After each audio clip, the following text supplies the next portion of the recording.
আসসালামু আলাইকুম প্রিয় বন্ধুরা। এই দুনিয়ায় কত প্রতিভাবান মানুষ যে ছড়িয়ে ছিটিয়ে আছে তার কোনো হিসাব নেই।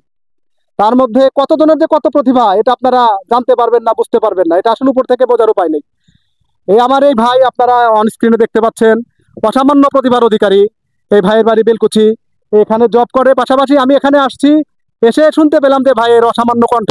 আসলে ভাই আপনি এই এত সুন্দর কণ্ঠে যে গান গান, এটা আপনি রপ্ত করেছেন কিভাবে?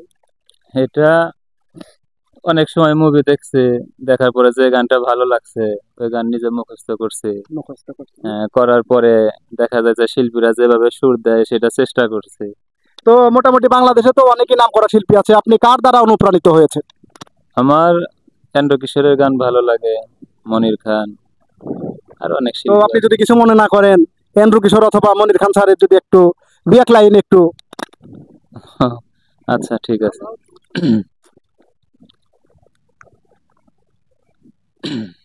কি গান গাইবো? যা আগে হয়, আসতেছে। আমরা তো আসলে- আমি পাথরে ফুল ফুটাবো শুধু ভালোবাসা দিয়ে, আমি সাগরে ঢেউ থামাবো শুধু ভালোবাসা দিয়ে।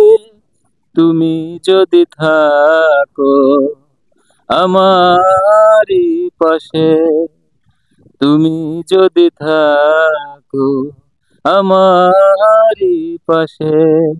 তো বন্ধুরা শুনলেন, এই অসামান্য কণ্ঠের অধিকারী আমার এই শ্রদ্ধেয় বড় ভাই। আপনারা এই ভাইয়ের জন্য দোয়া করবেন, আর ভাই যেন আরো প্রতিষ্ঠিত শিল্পী হতে পারে সেই কামনাই করি। তো ভাই আপনাকে অসংখ্য ধন্যবাদ। আপনাকেও ধন্যবাদ।